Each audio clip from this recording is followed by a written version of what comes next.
O-T-T-O-G-O. You can take me hard to go. I don't know why I keep doing this. Welcome back. Episode 7? That Guess? sounds right. Is it 7? 7. What? Very good. Episode 7 of the Battle Belongs podcast. I'm Colton. I am PJ. So, today we have a lot to discuss. We have a virtual guest, our very first virtual guest. I hope it goes well. We have Kimberly Fletcher. She is founder, president, and CEO of Moms for America. You have no idea who she is going into this, do you? Because No you're not a comment. political person. I am not. But we are I'm teaching not. him. I'm trying to teach him about Jesus. Yes, I do need that. But she is one of, if you meet her in person, one of the most amazing people just fighting for the good causes that we should be fighting for in America. She's the life of the party. We've danced the night away a few times at a few different CPAC parties after the conference is over, and we're all like just completely drained, and then there's us on the dance floor. Okay. So we'll have an interview with her, but first, let's do a few Q&A. Let's do one question each. One question. Everybody knows the rules. Yeah, one question. Everyone knows the rules. My question is... Ladies first. I actually identify as a man. It's man. If you don't know what that video is, look it up. My question is, what is like one favorite article of clothing that you like love to wear or have a lot of? Quarter zip ups. I love them. Like actually, somebody they did like dress like a teacher day at Conway Christian the other day, and a elementary kid dressed like me, and he had a quarter zip on. He had the shoes and he drew a beard, and so I was like, "That's." Did you get a picture with this kid? Yeah, I have it. I look stupid though, so. Well, did the kid look stupid? No, I said he nailed it. He nailed it. Well, if he looked good, then he couldn't have looked like you. Okay. Anywho, yeah, quarter zips. Jordan buys me a lot of Lululemon because she gets a discount for being a nurse. I hope it's a hefty discount because that place is price expensive, and they support every woke ideology Okay, do you in the world. not drink Starbucks though? I'm actually stopping because I partner with 7 Weeks Coffee. Go to my link on my Instagram bio, and you can get 15% off your first order of 7 Weeks Coffee. I think a conversation or a podcast needs to be had about like not how far is too far, more or less like how do we separate like the ideologies of maybe a company or a brand versus like us participating, purchasing, and all those Boycotting. things. Yeah, like where I want to talk about like that line. Yeah, I think there is one. I do. There's like certain places that I like strongly avoid, but then also like there's certain things that you just can't avoid. Like, if Starbucks is the only thing and I need energy, I'm going to get Starbucks, unfortunately. Yeah. But 7 Weeks Coffee. Yeah. Or like Walmart. Walmart has gone woke, but I still go to Walmart. I actually, like, not because I just don't like Walmart. If I go to Walmart, I'm going late at night, and I know that sounds like counter. That's when you should be videoing. Truth be told, like, there's not a lot of people there. I get what I need to get done, and it's not crowded and chaotic. You do see some interesting things, but I enjoy it. So I've, during the day, you won't catch me at Walmart unless I'm doing something for the church to get stuff. But that's your hot take. What? That's your hot take. My hot take is I go to Walmart late at night instead of during the day. If I go to Walmart, I'm going to choose. Right now, with where we live, Food Line is the easiest. We do love Publix, their quality of like meat, and usually they run sales, so I'm a fan. My question is, what is a hot take that you have? And this is a general. I knew that was the question coming up, so that's why I said that was your hot take. But I'm so glad you asked me what my hot take is, because we know Coleton Furlow is very, very opinionated. Very controversial. Yes, for the right reasons. Emphasis on right. My hot take is that assisted suicide should be banned all across the world. It's not moral. It makes me sick even thinking about it. Sounds Sounds like murder to me. I believe so. So the reason I bring this up is I saw this article from Liberty University's Standing for Freedom Center. Highly suggest you look into that. They send out like a weekly newsletter of all the hot cultural issues that are going on, and there's this one about assisted suicide, and it has to do with Switzerland. So it says a Sarco suicide pod is used for the first time, ending the life not even of a Swiss citizen, of a U.S. citizen. And there's another one on the way, apparently, I think. I read the article. Yeah. There's a second American, I think, in pursuit of making that happen. I was like crying reading this. It says, although Switzerland has legalized assisted suicide, 4 people have since been arrested in the case, not for murder, but because they may have violated product safety laws. What is safe about murder? Dying. About murder. It is, if you are assisting somebody in suicide because you think that you're giving them peace, it is complete murder. So it says earlier this week, the machine had its inaugural run, killing a 64-year-old woman. Dr. Florian Willett, co-president of the assisted suicide group, The Last Resort, that's a crazy name, said that the woman, whose identity remains unknown, had suffered from a severe immunodeficiency. I think I said that right. I don't think that's any reason for you to like want to die or even go through with it or have a business to kill someone. Just because I think that's my main question is like, how is this place up and running? Because it's legal in Switzerland. Wow. Assisted. It happens like, this is like the first time that they Swiss. used this What are we thing. doing? Did you say Switz? Yeah. I think it's Swiss. Switzerland? It's Switzerland. But where does Swiss cheese come from? In the Swiss Alps. Brother. It's not Switz. Swiss. What are we doing? There you go. There was, how did it say? What actually happened? Was it the carbon monoxide or something like that? I can't remember, but I do recall the way it works is that you get put in this pod and there's a list of questions on the screen. Oh. The very last question is, do you want to die? Yes or no? Can you imagine? Oh, here it is. Yeah, thinking about it for another person makes me want to throw up, but thinking about myself, I can never. I think this is where worldview plays a crucial factor in the reality of how you live and why you live, because then you step outside of the context. Okay, my life is not my own anymore, and so I don't get to control such things. And that's where I'm, first of all, just against suicide in general, because nobody's life is worth taking, especially your own. So if you have suicidal thoughts and concerns, like, please call, but also reach out to somebody that you love. I think it's detrimental. It's happening amongst young people, drastic. Like the numbers are just tragically rising more and more, and I think it's because of the ideologies, the thoughts, the bullying, all of these things that the world is painting a picture of, and so that's why it's crucial for the worldview that you place your faith into. And so the one we place it in is Christ himself, and that paints the picture for why we live and gives us breath in our lungs and purpose in this life, no matter what the world may throw at us. And so, dude, I just don't understand, I guess. It honestly makes me depressed. Yeah. Tears were just rolling down my eyes. But I think when you're just talking about what the world is shoving down these people's throats and putting and infecting these young kids' minds, that's a great transition for the interview that we just had, because Kimberly Fletcher, she is on the front lines of fighting back against all of this woke indoctrination, fighting back against this cultural destruction that these schools are pushing on children, and equipping moms and parents to really fight back, whether it's at the school board level, the federal government level, the state level, or just against the teacher union. So you think we should toss? Let's toss it. All right, PJ, let's bring in our very first virtual guest of the Battle Belongs podcast, season 2. We have the founder, the president, the CEO of Moms for America, Kimberly Fletcher. Kimberly, thanks for joining the Battle Belongs podcast. Oh, I am thrilled to be here. And you guys look fantastic. It's nice to see youth out there standing on good, solid principles.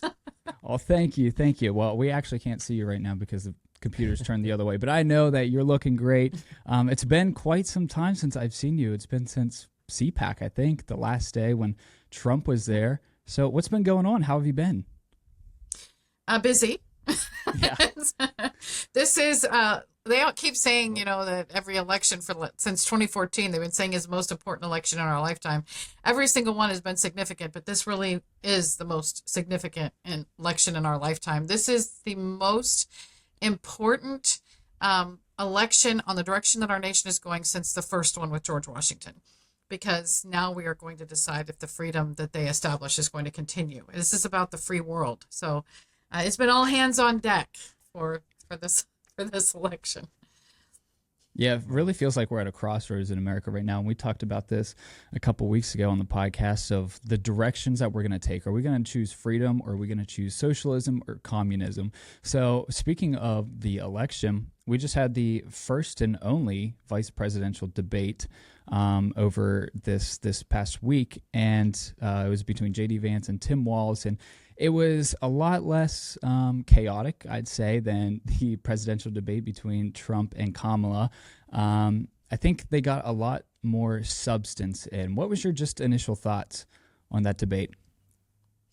That's what was so great about it, because it really showed the difference between the candidates. And as much as I am shocked to say this, that CNN was more fair, media outlets aren't usually fair, but it seemed like a really fair interview, debate, if you will, where they asked good, solid questions. They didn't ask as many cultural questions as I would have liked, but I'll tell you what I think about the debate. I think that they need to take clips from that debate and they need to play them over and over and over again, because it is a clear representation of who gets what's going on and who's all for himself. And if you could see Walz and his eyes, I mean, he was freaked out. It was a competition he did not want to have. It looked like a because when you're just all about yourself, that's it. You're all about yourself. You're all about power, and most people around you, are just feeding into it. And this was real competition about substantive issues that have real consequences with real families in this country. And he didn't know what to do with that. He was scared to death. And we need to show that over and over and over again, because J.D. Vance is I would have to say, one of the most brilliant, articulate, down-to-earth people I have ever met, I have ever seen run for office and serve in office. He is, when they say he's a man of the people, I just think that's a downgrade. He is a man who is the people, but he understands the people, but he's also very well versed on what the issues are. He talks about it in a common sense way, but he also understands the Constitution on a level where he can weigh these principles with these policies and the cultural change and shift that's happening in our country in a way like I've never seen before. He is absolutely the best person to run beside Donald Trump. I'd agree with you, Ms. Kim, and I think you've already alluded to it, but do you think because of this vice presidential debate that we just got to see this week, do you think the needle has kind of shifted in one way or the other? Here's the problem with debates. People don't watch them. Everybody thinks they do, but they don't. Where debates really matter is when you take those clips and you share them out as far and wide as you possibly can, because then people are seeing the reality of what's actually happening. That actually wouldn't have gone well in the first presidential debate, because it was a complete setup. And the whole fact-checking thing, I mean, where they were getting their facts, I don't know. And they never checked her facts. It was like, what the heck? So that's where they really get their play. And the Democrats did well being able to get their little sound bites to be able to push out on video and show people, oh, this is who he is, whatever. There's no way you can do that to this one. So they're going to hide it under the rug. There's ever only one vice presidential debate. There's usually 3 presidential debates. So I think it happened. It went. Nobody pays attention. Nobody's talking about it except people like us who pay attention. There's not enough of us.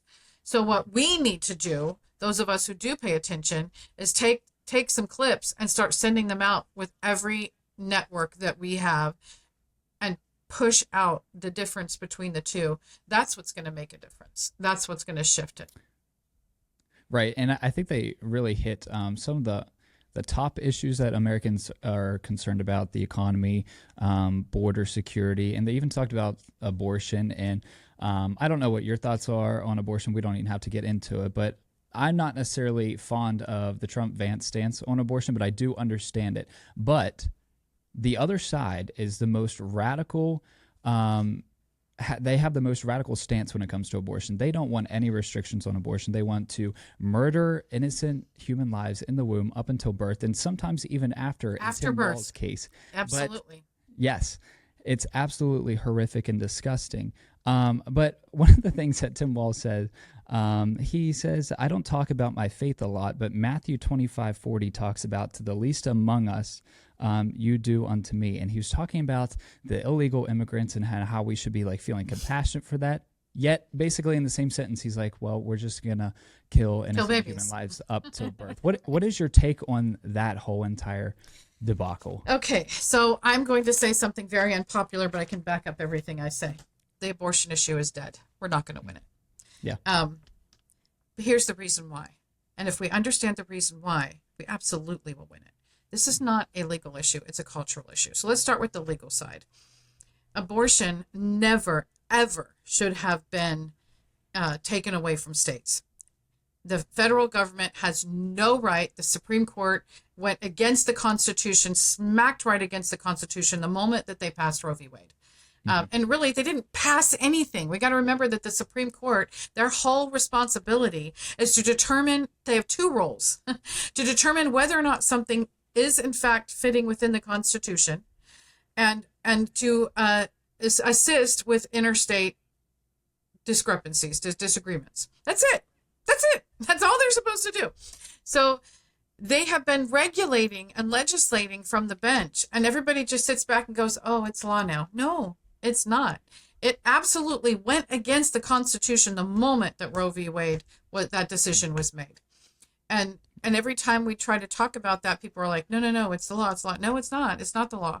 So it's back in the states where it should have always been. It never should have left the states. The states themselves get to decide. And as much as I don't like it, if New York wants to kill babies after they're born and celebrate with pink lights up on their state capitol, there's nothing I can do about that. I don't live there. But the people in New York do live there, and they have an opportunity to stand against that. Now, as far as the issue goes itself, we have had 50 years of cultural conversations and indoctrination from our classrooms to the media to the entertainment world, saying that abortion is a woman's right. My body, my choice. And you cannot take 50 years of a powerful message that has been pushed in society, a lie that's been pushed over and over again, and win it in one election. J.D. Vance and President Trump are brilliant for not addressing this. I told them, my stance was, you guys, I tell every elected representative, every candidate that's running for office on the federal level, you guys have it the easiest. State candidates have it harder because they have to address what they would do if it came to them.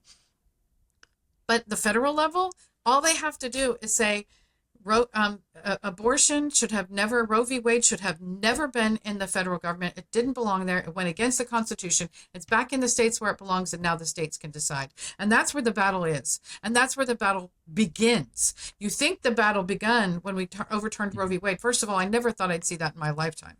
But once Roe v. Wade was overturned, that began the battle. We have 50 years of lies that we have to combat. Here's the other thing that people need to understand. Over 80% of the people in this country, that is a real number, 80% of the people in this country support abortion. But what they don't understand is that they accept it, they support it at the least common level. First trimester, emergency cases, when it's the life of the mother or the baby, or like the baby. They say that. That's hilarious. Or if it's rape or incest. And most people are going to just step back and go, I'm not touching that. That's between God, that doctor, and that woman. Fine. But we have the ability to push the message back. There are walking people in this country right now who have lost legs, who have one arm, who were abortion survivors. We can win when we start showing them They exist. You can't say they don't exist. Have a simple question like the one that I had with my daughter. If someone's pregnant and you don't do anything to stop it, what happens? You have a baby. Mm-hmm. So what is abortion? It is killing that life. That life does not belong to that mother. That is 2 lives. Abortion is illegal. It should be illegal. It is unconstitutional because every life has a right by God protected in the Constitution. These are the arguments that we should be having on the argument side, but we're not going to win on that. We're going to win on culture. We're going to get the right messaging. We're going to show these people that are living victims of abortion. We're going to talk about the women who are suffering because they've made this decision, and we're going to start making life something that matters again. If we don't care about life at the beginning of life, we don't care about life or have any respect for life at any level. That needs to change. Amen. I definitely agree with that. And I think that's basically that the only thing the Democrats can really even try to run on is this whole abortion idea. And that's it. I think that you're right that at this point, despite like my personal views on it, we can't just continue to feed into their trap because it's a trap game at this point, and they just play into the emotions, and they're going to try to get all these, suburban mom women out there to vote on this issue solely. So definitely agree with you. So let's transition a little bit. You just got finished on this tour with Tucker Carlson. Was it like hosted by Moms for America, sponsored by Moms for America? Tell us all about that. So we were the exclusive VIP partner, so people could only get their VIP tickets through us. We ran the VIP room. We were the official nonprofit of the tour, and we did, we emceed. We opened up every show. So we had a really great opportunity to meet with everybody, not just Tucker's team, because we already knew Tucker, and we got really close to his team. We met so many amazing people. And as we were up there on the stage, we had 5 minutes, but you could say a lot in 5 minutes. And one of those things we did was a call to action. And I told them on the stage, I said, the vast majority of conservative women of faith are not voting. And in Black and Hispanic communities, thousands of moms are voting against their values every single election without even knowing it. And if only 1% of those moms who aren't voting or who historically vote against their values get registered and vote for their values, we will literally see a shockwave across this country as conservative, constitutional, pro-life, pro-family, pro-freedom candidates are elected at all levels of government. And it resonated. I mean, we were like, yeah, and it's okay, join us. And then we popped up our texting number, text moms to 53445. And at every event, we were registering between 300 and 350 new moms, and we were getting 700 to 1,000 people signed up on our texting. So then we're able to reach out to them and connect with them all the way up through election and give them ways that they can be affected to reach out that vote. So we met amazing people. It was able to bring a bunch of the moms who knew us, were able to come and meet us in person. We were able to meet new people, and we were able to get that brand out there. And people kept saying, I've never heard of you. How have I never heard of you? You've been around for 20 years. And I said, because the media has been working really hard to keep you from knowing that we're out there. But we had an absolutely incredible experience. It was 16 cities. We ended up having to cancel South Carolina because of the hurricane. And then right after that, we were boots on the ground getting them to come see right. Oh, I'm so sorry. Well, we're now boots on the ground getting helicopters into, we're not paying for, we're partnered with a lot of great organizations. So Mercury One, which is Glenn Beck's foundation, he reached out to us and said, hey, the people in North Carolina, South Carolina, they are really, really hurting. And the damage is so bad, you guys know, there, that they can't even get trucks in to bring them basic necessities like water and food and diapers and formula. And so Mercury One calls us and said, we've got helicopters. We've got them loaded. We can bring stuff in. We don't know where to land, and we need somebody to receive it and distribute it. And I'm like, hold, please. And so I make 3 phone calls, and now the helicopters are coming. Somebody called me about donkeys and wagons. And I'm like, okay, well, here's who you connect with. And so what's great is because we have these moms on the ground, when something like this happens, we have the ability to connect them immediately and get them the supplies that they need. And now we've got Goya and all these other companies who are jumping on board, providing food, resources, basic necessities, and the helicopters can get them in, and the mules and wagons are getting them in. So we're able to reach these communities. I'm just blown away. I guess North Carolina isn't used to having that kind of damage from a hurricane. They're like, no, hurricanes happen over there, not in Asheville, but they got hit hard, and they're still struggling. So right after the tour, we jumped right into that. But because we were on the tour, we were able to help in real time and connect with people that we met on the tour, and we were able to reach out and say, "Are you guys okay? What do you need?" And it's been an incredible blessing all around. But we're tired. Yeah, that's understandable.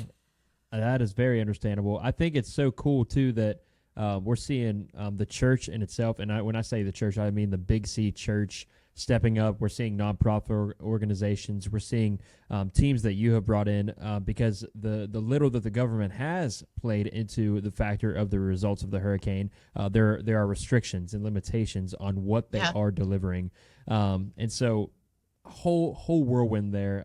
And so we could probably get to it, but I do want to ask you: was there a main theme that Carlson and his guests were talking about, or one that stood out to you? I know you had alluded to a few, but is there anything there that was specific? So there was a general message, but I'll do that one second. The thing that really captured my attention was Russell Brand. I mean, all I've ever known of Russell Brand is movies I would never watch, but he has really had a come to Jesus moment. And it's not fake. It's not, I mean, he's real. He was literally baptizing people the morning of the, which one was he at? Because he went to the first one in Arizona. And then he was in, it was either Fort Lauderdale or Jacksonville. I can't remember. He came into one of the last ones. And he's literally baptizing people in the morning. He's marrying a couple on the elevator on the way into the show. I mean, and he prayed. At the end of the show, the last one that he was at, well, he prayed at the first one, and he just did it. He just got down, and Tucker asked him, he's like, well, how do you manage this? How do you manage this conversation when you're, suddenly all into Jesus and realize he's a really cool cat? And he's like, well, then the conversation doesn't always come up. If they ask me, I'm certainly going to answer them. Why have I changed? Why have I turned? And a lot of it came with his son, who was born with a heart defect, and he had to really think about some things he hadn't thought about before. And then he's seeing everything that's happening in the landscape of our country. And one of the things I tell people is you really need to just step back and look at what's happening in our country. And yes, we can realize, those of us who are students of history recognize that we are literally living in Hitler's Germany, Stalin's Russia, and Mao's China. And most of the people have no idea. But when you step back and you look at everything that's happening, whether it's the environmentalist radicals or the what's happening in Israel or on the college campuses or in our classrooms, it's all connected. And the main objective is to kill God and enslave the people.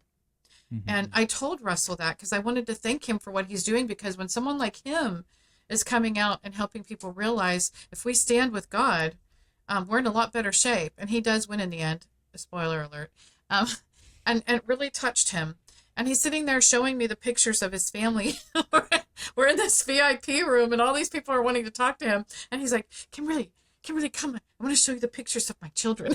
And I was like, I love this guy. So that's the thing that really impressed me. All the guests were great. I was not at all a fan of Kid Rock. I think he could use some work. That's all I'll say. Yes. But that show, as far as I'm concerned, was a waste.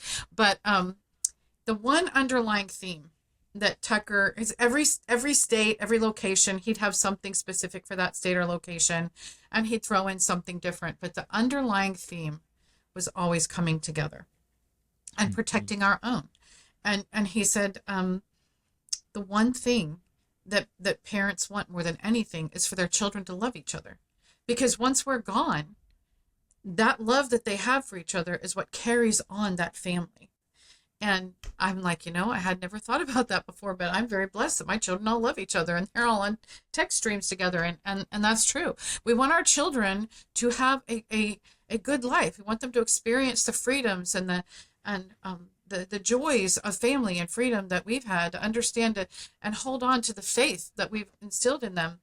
And that was really his underlying message, is that the government is trying to destroy that. And they're coming in with all these convoluted ideas and ways to tear the family apart. And we're not going to let that happen. And that was really his underlying message. That was the one thing he said at every single event. I love that thing, because that's just kind of like my next question is, Moms for America really focuses on parental rights and basically protecting children from indoctrination. And I've seen it personally when I was in college. That's how I got my start in politics. I didn't want to be in politics. I truly still don't want to be in politics, but I feel like that's the calling on my life, because everything that we've gone through is like, we can't complain unless we stand up and do something about it. So my question to you is like, what have you seen throughout the country talking to these parents? Like, how blatant has this woke indoctrination really become in these schools? So it's always been there. And that's one of the things that we need to understand. There are a few major, massive Marxist movements in the country. But the two that you can identify immediately is when the communists realized, they've said it, the communists have said it for years, we're not going to have to destroy you from without, we'll destroy you from within. And there have been warnings. And there's a guy, I always butcher his name, something Schlotskin, but he was in the Gulag. And when he was finally released from the Gulag, he came to America and he started warning everybody. And it was like a warning to the West. You need to see what's happening. And one of the things he said, he has a book called Warning to the West. And one of the things he said in this book is communism isn't something nobody knows about. It's been written about for years, for decades. And in the Communist Manifesto, it is horrible that the stuff in the Communist Manifesto is even worse than some of the other things that have been written. But it's not like they're hiding. They're blatantly saying what they're going to do. There's no family in communism. There's no God in communism. There's no individual freedom. Nothing. None of that is in communism. There's no beauty in communism. It's cold. It's dark. It's empty. It's divided. It's horrible. But they don't present it that way. And so you have now a whole entire nation of people who are thinking socialism or socialist ideas are compassionate. Everybody should have health care. Everybody should have free education. Everybody, but what does that really mean? And when you start asking questions about what that really means, then people start to go, oh, wait, what? If we had been taught what our country is about in school like we should, learning the Constitution on the principles of liberty, learning the true story of America, then we'd have something to hold on to and know that when these ideas come to us, we repel them massively with pitchforks because our founders would never allow this. So it's always been there. The teachers' unions and the feminist movement they were taken over by the Marxists. Those are Marxist movements. And they know, just like Hitler, Stalin, and Mao, that if you want to take over a country, you start with the children. And you indoctrinate them and you build the nation that you want. They are trying to steal the hearts and minds of our children. So when I go out to these events and I see moms who are, aware now because of 2020, and I'll tell you, up until 2020, I mean, I'd been sounding the alarm for 16, 17 years, and they all looked at me like helicopter parent with a tinfoil hat. Not our school, not our classroom, not our teacher. And I'm like, everywhere where there's a teachers union, this is happening, and every school has a teachers union. It's everywhere. So I tell them it's like when we're at these events, they always have this book. It's Perfectly Normal, and it's not perfectly normal. This book is full of graphic, drawn images of a girl masturbating, a boy giving oral sex to another boy, naked people all through it, and the whole thing is it's perfectly normal. It's perfectly normal. If a boy does a boy, I mean, it's not. And they call it a classical way to teach kids about sexuality. And they say it's for 10 and up. And right on the book, it says 10 and up. But they've got it in first grade, second grade, third grade. So when they say, have you seen this book? I'm like, have you seen the publishing date? It's 30 years old. That book was published in 1994. And they keep doing an anniversary. So it keeps getting spread out. So what's happening is, it's like, if you've seen Lord of the Rings, the orcs were always underground doing their evil stuff. When the ground split open and they all came out, then you saw it, but it was always there. 2020 was a gift from God. He shone a light on all the evil, and the roaches scattered. They regroup, but what it did was help all these people out there, parents, mothers especially, realize it's not even just the mask. It started with the masks. It started with handcuffing mothers for allowing their children to play in the playground. Crazy stuff, shutting down businesses. And they're like, what is going on?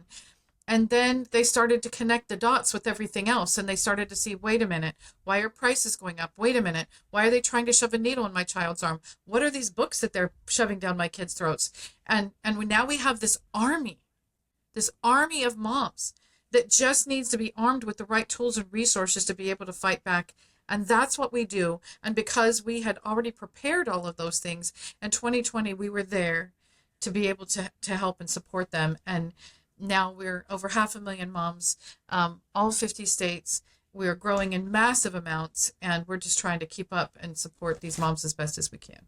Yeah, that's awesome. I lived in Tennessee about 2 years ago, and I went and spoke at a middle school, and on the classroom doors, it would, and that's what they try to offer you, is this reality. Like, it actually says, like, this is a safe space, meaning, and it had the LGBTQ logo, and it had all the all these symbols around it, and they think because we represent, like, one symbol being the cross, that we're the ones that are insane and crazy. And so it blows my mind, like, what we've gotten to and how we've let feelings dictate faith.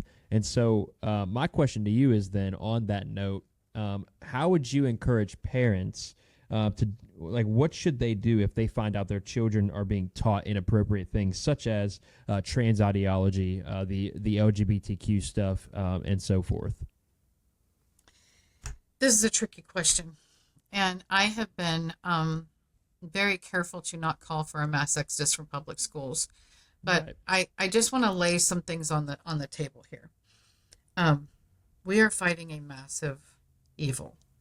And if your child was inside a burning house, would you go look for a hose to try and put the fire out?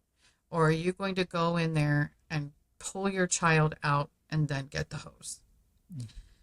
Right. That's just a question every parent needs to ask themselves. You are in a burning building. Your child is going into a burning building full of evil and everything against what you stand for every single day. You need to make a decision as to what that's going to mean. What are you going to do about it? And I'm not saying you're a terrible parent if you're taking your child out. I'm not calling for a mass exodus from public schools. I just want you to understand that's what you're faced with. But I also want parents to understand that this isn't just public schools. This has invaded parochial schools. It has invaded private schools. It has permeated the whole entire culture because of this DEI nonsense and your ESG score. And it's all a lie. It's all a scam. It's all communist. I mean, it's in the communist playbook. It says it's exactly what we're doing, and nobody pays attention to that. So every family needs to understand the threat and then decide how your family are going to protect your children, whatever that is. The second thing I would say is we cannot just exit from the public schools. As far as not paying attention, we can't not go to school board meetings. This has been the devil's playground for a long time. And in 2020 and 2021, parents in large numbers, because of Loudoun County, which we were largely involved with, had a real understanding of the power that they had by going to school boards. The media thought that they were going to shut us down by showing everybody what was happening in Loudoun County. It had the actual exact opposite effect. And now you never see that. You never see a mom showing up in a t-shirt at a school board meeting anymore. Why? Because they're stifling it. They're not, the media is not reporting on it, and there are entities out there that are actually blocking it on social media so you don't see it anymore, because it had the exact opposite effect. It emboldened moms all over the country. Well, we've been talking about the power and importance and significance of the school board and the sheriff for years. The most powerful elected office in the country is not president of the United States, it's sheriff. The most powerful elected body is not Congress, it's the school board. And so whether or not you have kids in school, if you're homeschooled, or your kids are grown, or you never had kids, it doesn't matter. If you live in that community, you need to be involved in the school board meetings, because that school district has the power. It determines the entire economic and cultural makeup of that entire community. And if you are not engaging, then you're going to suffer. And you don't even have to have kids in the school to go in and observe the classrooms, to look at the books. They'll tell you don't. They're hiding behind COVID and school shootings to protect the children, basically, from the parents. And what we do is help parents understand you have every right to do that. There's a appropriate way to do it, but they need to build relationships. They have got to build relationships with the people who represent them. You can't just show up angry in a t-shirt and think you're going to change anything. Because what parents don't realize is, for months before you ever catch wind of what's going on, they've had a parade of people coming in with fancy suits, flowery titles, and a checkbook saying what a great idea it is. And by the time you show up, the decision's already been made. And they've come in, classy and intellectual, and you're coming in screaming, going, what the heck? Because they are crazy. They're obviously harming our children, but you're not going to win if you just come in like that. So our family lobby program helps moms know how to effectively engage. Our cottage meeting program helps them understand what their rights are, what they come from, how to effectively exercise them. All the programs that we have empower these moms. And because of it, we're having wins. And not only are we flipping school boards and school board seats, we're moving school boards from one side to the other. And the Kansas director of the teachers union was interviewed by the Kansas City News. And she said, we fear Moms for America because they're moving people in the wrong direction. That's great. That means we're changing hearts and minds. And that's what we need to do. And that's what I encourage parents to do. Connect with other parents in your community, understand what you're really facing, and come to us to get the tools of how to effectively combat it and win. Yeah, you took that next question right out of my mouth, and you answered it just so perfectly, because I call it the Virginia Revolution in the 2021, when Glenn Youngkin just basically led all these parents to rise up against these woke school boards. And I'd say that the most important elections matter right there in your hometown, your local areas. So I think people really need to, we see what's happening on TV with the national level, but we really need to focus in on what's happening at the local level. So basically, my almost last question is, how can people get involved with Moms for America? Because I know that you're equipping these parents and women all across America to be these strong mama bears. And you're one of my favorite mama bears that I've met. You really care about the children and the students all across the country. So how can people get involved with Moms for America? So our website is the best place to come. We are on all social media platforms, but if you come to Moms for America, all spelled out FOR, momsforamerica.us, you'll be able to connect with cottage meetings. You'll be able to get access to our social media, all of our programs. And we have a very unique feature at Moms for America. When you reach out to us and contact us, we respond. So we do have on our contact us page, it does have a contact form, but it also has a direct email and a direct phone number. We answer it, and we'll guide you to wherever you're looking for what it is that you need. If you want to be more involved, we help you do that. I guess if we can circle this back around to the upcoming election, if Trump, per se, hypothetically wins the election, what would your message be to him in regards to protecting parental rights and the innocence of children in schools? Shut down the Department of Education. He's already promised to do that, and I'm counting on it. That is the best thing he can do. Amen. Amen. I definitely agree. I think that's one of the most top applause lines at his CPAC speeches. We're all sitting there in the chairman's box, and as soon as he says we have to demolish the Department of Education, that entire room It just goes ecstatic. roared. I love it. Yes. Yeah. Okay. So as we're wrapping up here, this is called the Battle Belongs podcast, and we just want to know like how you fight the cultural battles and spiritual battles that you face while fighting for faith, family, and freedom. On my knees, sir. I do everything on my knees. When I founded this organization, I was, just a mom. And those are the three most powerful words in the English language, just a mom. Don't tick off a mom. I had no aspirations for starting an organization, none whatsoever. But sometimes God puts something on your heart, and I tell everybody, how do you know when it's God? They ask me that all the time. I said, it's Indiana Jones. So in the third movie of Indiana Jones, when they're going on the last crusade for the Holy Grail, they're going from clue to clue to clue to clue to clue. And they get to the last clue. Indiana Jones gets to the last clue, and it's literally about saving his father's life. This clue is dependent on saving his life.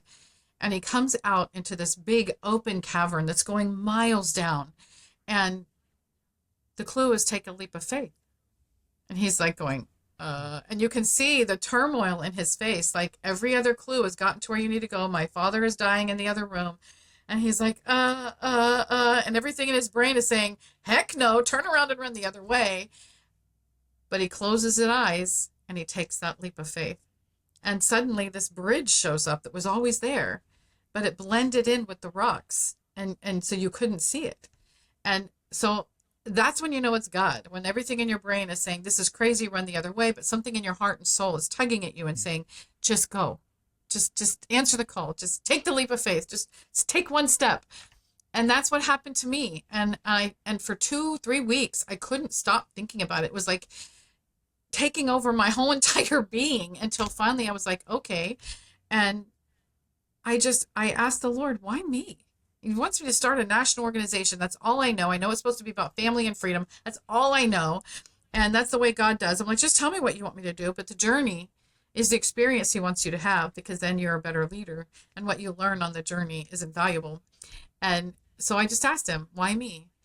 There's so many more people who could do it better and know so much more. And he answered me. And he said, yes, but they know they will do it their way. And I want it done my way. And so he calls the humble mom who knows nothing about anything but being a mom and a homemaker and a homeschool mom, and says, I want you to start this national organization. And I had to do it on my knees because I had no clue what I was doing. But God qualifies who he calls. Whatever it is he's asking you to do, he will not leave you alone. And he connected me with all the right people and to have the right experiences so I could learn the things I needed to learn to be able to run this organization, lead this organization, grow this organization into what it is. So the simple answer is God. I do everything on my knees. And every morning I wake up and I say, okay, here I am, Lord. Please help me not screw it up today. Okay, so what's the final message to undecided voters who care about their children's futures as we head into the election? Vote your values. Vote to protect your children. Don't look at the person. Look at what the person stands for. And understand that not everyone, no one is perfect. And if Jesus Christ was on the ballot, he wouldn't win because our country has gone too far downhill. So look at the person who best represents your values. Know what those are. You can come to Moms for America and sign up for our Mom Vote Resource Center. You can see our endorsements, the candidates that we've endorsed. You can see our legislative and congressional report cards on where these members stand on the issues that matter to us. We've graded them. I'd vote for the A's, the B's. If you can't find an A, get a B. Vote for the people that best represent you and your family and your values, and that will protect your children and do the best that they can to stand on the Constitution, defend the Constitution, and restore the Republic. I definitely agree with that. I just want to thank you for joining the podcast. I want to thank you for everything that you do all across America, whether it's helping equip moms or just helping protect the children. And when we were asking you, how do you fight your battles? You said on your knees. That's perfectly said, because in the song Battle Belongs, it says, when I fight on my knees with my hands lifted high, because the battle belongs to you. And we know that we win in the end. God wins in the end. He's already gone before us and fought the battles and fought the ultimate war. So again, thank you so much for everything that you're doing, and continue the good fight. Thank you, guys. We're in it together. Yes, Amen. ma'am. I'd say it was a solid interview. Very good. Yeah. Very proud of her. Very proud of. I knew nothing about the organization, so Yeah. it was very informative as well. And so I was encouraged. Yeah, and we're dragging you through this whole political mess now. You are in the inner circle of the top political fighters in America. Are you placing yourself on that? No. Oh, Yes. I am the number one leader. Just kidding. But very thankful for people like Kimberly out there who are, like I said, on the front lines fighting back against this woke indoctrination, equipping people to do so. But now, for the most important part of the podcast, bum bum. it's our college picks. We And suck. I went 4-1 this week. I did not. You went 2-3. 5-0 again. Or no, 5-0 would have been the first time we either one of us have. I think that'll be like the big week. We're like, oh, finally. And this is not going to be the week I think I do it. There's so much like okay, There's not that many great games. it's this so week. wacky this week that College Game Day is heading to California for Miami versus Cal. First of all, Miami shouldn't have even won against Virginia Tech. I don't think it was a catch, but I think it was indisputable. Like, or I don't think it was reviewable. Like the evidence they gave. Did you watch the game? I watched the ending, and that they shouldn't even have called it a touchdown for it to be reviewed. But they ruled it a the touchdown. ball was out. You could see the ball.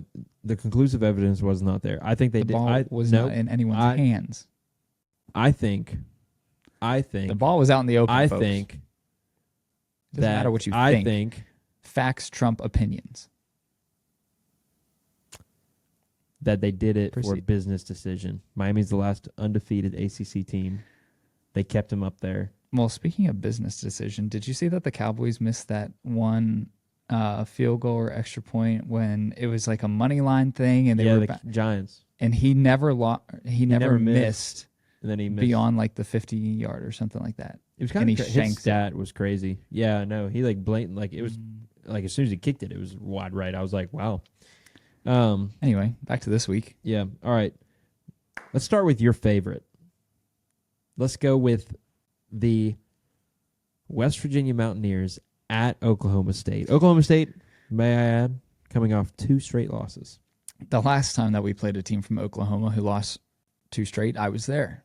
And How'd that go? It didn't end well whatsoever. You know, this was a game that I was really hoping to go to this year. No one would go with me. Spread's like actually really close. No I'm one kinda would go shocked. with me. I'm not going. No one would go with me. First of all, who wants to go to Oklahoma, the state? Have you ever been? No. Then don't say anything. I think Jordan's gone because she did Farmers Farmers-only.com. Future Farmers of America. No, not that. Future Farmers of America. Jordan. Yeah. Yep. Oh, I can There's a see lot of that. That's travel funny. opportunities, I guess, with them. But That's funny. yeah. You know, No what else is a disrespect to travel Oklahoma. opportunity. I actually watched Hang Time, who was a punter at Oklahoma. Love your content, bro. His wife or fiance no is fight, wife. Grace Lyons, who I actually got a video from to share with my best friend Chanel because Cool. she Who's your played pick? softball. I don't know. I don't want to jinx them. I'll tell you mine. Cowboys. I mean, I have to go with West Virginia, but Yeah, like, you do- you who's should. going to lose 3 straight? Not Oklahoma State. Good. Maybe this is the Dude, they are one the of those straw up and that down breaks teams, the though. Remember camel's last year back. they lost to South Alabama to begin the year, and then they won like they made it to the Big 12 title game. Yeah, remember Oklahoma lost 2 and then killed us. All right, But so I'm who's your going pick? West Virginia though. All I right, can't. yeah. I Mount cannot do it. Mama. Country Roads will be taking you home this weekend. Missouri at Texas A&M. Missouri is a top 10 matchup, top 10 team. A&M is a top 25. First year head coach at Texas A&M. Kind of a Tigers. cult. Wow, that was okay. Right off the jump. Yeah, I don't think Texas A&M They is that took good. Vanderbilt took them to overtime. That's my big concern. That's who Bama plays. When did they play? What? Who? Missouri or A&M plays Alabama? No, What are you talking about? Missouri plays Texas A&M. Yeah, but like, Dingy. what are you talking about Alabama for? Bama plays Vanderbilt this week. Oh. I feel bad for Auburn this weekend. They're playing Georgia. They should have beat Oklahoma. Yes, they did. They should have, but they didn't. Man, this is such a tough one because it's at A&M. What the game I think is night? No, I don't know. Because you took Missouri, I'm going to take Missouri. Bro, I'm never going to catch you if you keep doing this. You I keep taking my picks. I just brings us to the don't next have one. enough confidence in A&M from what I've seen so far. They played Notre Dame and lost to them. Only scored 14. I'm curious to see Missouri play somebody they barely squeaked by Boston College. It's funny coming from the Penn State fan. Okay. And the Ohio State fan who's behind the computer. Okay, Mr. Weak schedules. West Virginia fan over here. Yeah. SMU We at play Penn State and Pitt. SMU at Not yet. and Oregon. Next week. You think the Big 12's tough? You think the Big 12's tough? BYU the Mormons are the number one team in the conference. Before the start of the year, I would have said yes. Before the start now, of the year. no, absolutely not. SMU Who's at your pick? Louisville. Missouri? Oh, wait. What? Yeah, Missouri. SMU at Louisville. Please back up from the mic because it's going to sound like good Tigers. Louisville. Why is this even an option for us? SMU sucks. But Florida State sucks even worse. I don't agree with that statement. SMU, their only loss is to BYU. I don't care. They don't look good. They were a underdog team in the ACC to possibly make a run. Louisville is at home. They just came off a loss to Notre Dame, so they're not dropping 2 straight. Louisville. Correct. Ole Miss at Carolina. I'll make. I had tickets, so that way you don't have to. Are you going to the game or are you? No, I sold them and made double my money. Nice. Good for you. I hope the person watching this didn't hear that. Or the person, if you're watching this and you bought those tickets, I'm sorry. Bought them for 50, sold them for so 150. Oh, that's triple. Here's the facts. It's at Carolina. Ole Miss coming off a loss to Kentucky, who South Carolina blew out. Willie B's going to be rocking. Yeah. I think South Carolina's better than people give them credit for. Yeah, because they should have beat LSU. They should be undefeated right now. Yeah. And in the top 25. This is when game day should have been there. Give me South Carolina at home. Go Cox. Never bet against the Cox. Michigan at Washington is our final matchup. And let me just tell you this. Washington is favored in this game. I don't really understand that. I guess because it's home. They just came off a loss to Rutgers. Yeah, which shocked me. Rutgers is undefeated. Indiana's undefeated. Yeah, the Big Ten's weird this year. Craziness. They haven't played anybody yet, but... And this is a rematch of the national championship. Yeah, but it's going to be Michigan again. I'm going to go with Washington at home. I was going to change my A&M pick because we had too many similar, so yeah, I'll stick with that. I don't like Michigan. Raina, how do you feel about Michigan? Michigan. We're almost there. Yeah, we're almost halfway through the season already. I hate it. It goes so fast. It goes too fast. Now, with so much more implications, too, involved. There's a great game. If you're watching this tonight, UNLV, Syracuse, I think it's a good game, especially with all the drama with the former UNLV quarterback. I heard briefly about that. Yeah, but we won't get into it. I think this is the week I go 5-0 until West Virginia disappoints me. And if that's the case, Neil Brown, off with your head. Says it every week. Anything to close? No. Keep fighting. That's what you need. Y'all need Jesus. The battle belongs to him.